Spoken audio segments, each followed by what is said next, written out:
అందరికీ నమస్తే అండి. మేము హాలిడేస్ కదా అని చెప్పి శ్రీరంగం ప్రయాణం స్టార్ట్ చేసాము. మా ఇంటి దగ్గర హొసూరు నుంచి మాకు 6 అవర్స్ జర్నీ తమిళనాడు. అక్కడ మేము బస్ తీసుకున్నామండి. కాకపోతే ఆ బస్సులో ప్రాబ్లం ఏంటంటే మనకి తమిళ్ రాకపోవడం వల్ల ఏ బస్ ఎక్కాలి ఏంటి అనేది కొంచెం ఇబ్బంది అయింది. అయినప్పటికీ మనకి బస్ బాగానే దొరికింది. అక్కడి నుంచి మేము మెల్లగా ట్రావెల్ చేసుకుంటూ తిరుచి బస్ స్టాండ్కి వెళ్ళామండి. తిరుచి బస్ స్టాండ్ చాలా బాగుంది. ఎట్లా ఉందంటే సేమ్ అది కొత్త న్యూ ఎయిర్పోర్ట్లా అనిపించింది. చాలా బాగుంది. పిక్స్ చూడండి. తర్వాత మేము అట్లా పోతూ పోతూ ఈవినింగ్ అయిపోయిందండి. సన్సెట్ అయింది. తర్వాత శ్రీరంగం వెళ్ళేసరికి మాకు మార్నింగ్ 4 o'clock అయిందండి. మార్నింగ్ 4 o'clock నుంచి మేము అనుకున్నాము లగేజ్ ఎక్కడైనా పెట్టేద్దాం అనుకున్నాం. బట్ ఆ టైంలో మనకి బస్ స్టాండ్ పెట్టడానికి ఎక్కడ ఉండదంట. 5 o'clockకి అవి ఓపెన్ చేస్తారట మనం అవి. సో మనం అక్కడ మొత్తం లగేజ్ అంతా పెట్టేసి బస్ లైన్లో 4 o'clockకి మనం స్టార్ట్ చేసామండి నిలబడ్డాం. లైన్ కట్టడం చూసారు కదా ఎంత పెద్ద లైన్ అంటే దేవుడా. హాలిడేస్లో మాత్రం ఎవరు అట్లా టూర్కి మాత్రం పోవద్దండి. చాలా అంటే చాలా లైను.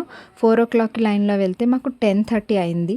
11 అయిపోయింది అనుకోండి. అక్కడి నుంచి మాకు మొత్తం ఈ లైన్ అంతా ఫినిష్ చేసుకొని లోపలికి వెళ్ళి దర్శనం చేసుకునేసరికి 11 అయిపోయింది. ఇంత లైన్ కట్టి లోపలికి వెళ్తే దేవుడిని అయితే సరిగా చూడనివ్వలేదు. తొందరగా తోసేశారు. దేవుడు ఆ శేషపాన్పు పైన పడుకొని ఉంటాడు. బట్ మనం అంత చూసేటానికి టైమే ఇవ్వలేదు. లోపల గోపురం అవనివ్వండి అవంతా చాలా అంటే చాలా బాగున్నాయి. అవి డిజైనింగ్ అంతా నేను వీలైనంత వరకు వీడియో క్యాప్చర్ చేశాను. ఫోన్లో అవి అలౌ చేస్తున్నారు, ప్రాబ్లం ఏం లేదు.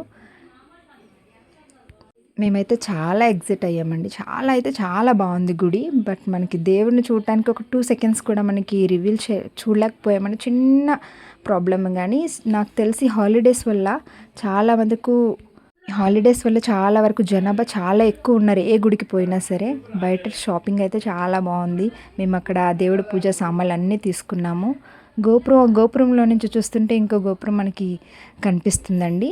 అదొక స్పెషల్ శ్రీరంగం టెంపుల్ మొత్తం మనకి లోపల నుంచి వెహికల్స్ అవి కూడా మనకి ఈజీగా వెళ్ళడానికి ఈజీగా అవుతుంది.